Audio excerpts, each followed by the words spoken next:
झूठे और छल के आगे युद्ध छोड़कर पीछे हट गए। ऐसी परिस्थिति में जैता और कुंपा का साथ किसने दिया, ये आपको जानना चाहिए।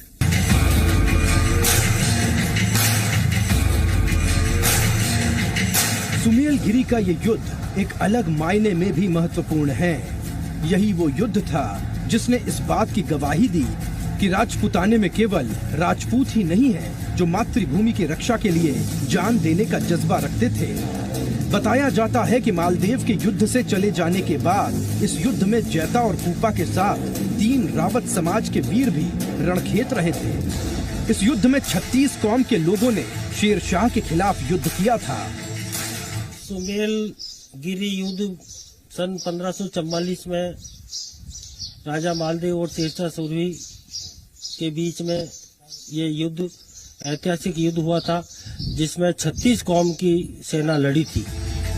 सुमेल के इस युद्ध में मालदेव के मारवाड़ लौट जाने के बाद जैता और कुंपा के पास मुट्ठी भर सैनिक ही बचे थे। ऐसे में मगर के रावतों ने जैता और कुंपा का साथ देने का निश्चय किया। जब हम गिरी सुमेल की युद्ध की चर्चा करते हैं और पढ़ते हैं तो ऐसा लगता है कि इन राठौड़ सरदारों के साथ जो इनके भिन्न भिन्न समुदायों के लोग थे वो भी सेना में शामिल थे।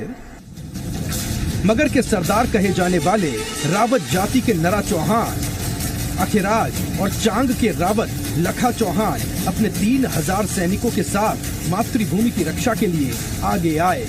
उनमें नाहर सिंह, जिसको नरा रावत के नाम से जाना जाता है, ऐसे ही बीदा भारमलोत और भी अनेक थे जो कि गिरी सुमेल की युद्ध में मालदेव के विश्वसनीय विश्वासपात्र सैनिक थे। रावतों के वीरों का साथ मिलना देख अन्य समाजों के युवाओं ने भी इस युद्ध में जैता और कुंपा का साथ देने का निश्चय किया और राजपुताना गौरव के लिए शेर शाह सूरी का मुकाबला करने पहुंच गए।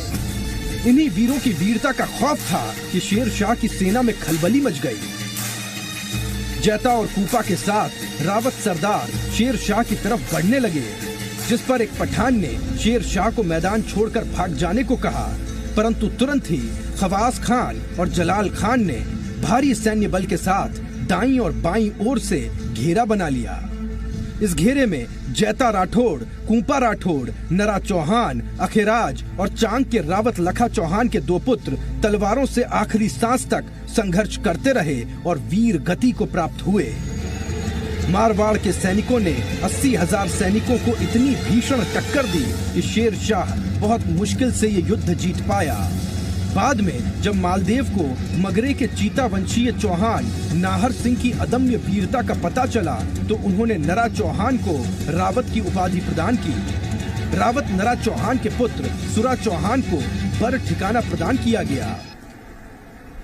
ऐसा भी कहा जाता है कि नाहर सिंह ने चूंकि जैता और कुंपा के साथ मिलकर भारी युद्ध किया था, जब मालदेव को ये सूचना मिली थी तो उसने नाहर सिंह को रावत की उपाधि प्रदान की और बर का उसको क्षेत्र भी एक तरह से उपहार के रूप में प्रदान किया।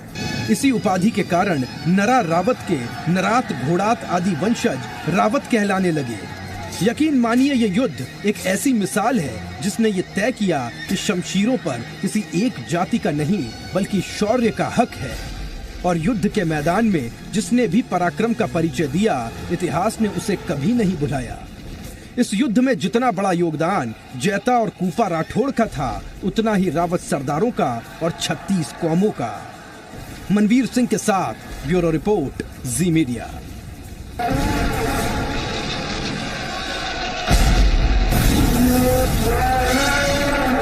और इसी के साथ राजतंत्र में आज बस इतना ही।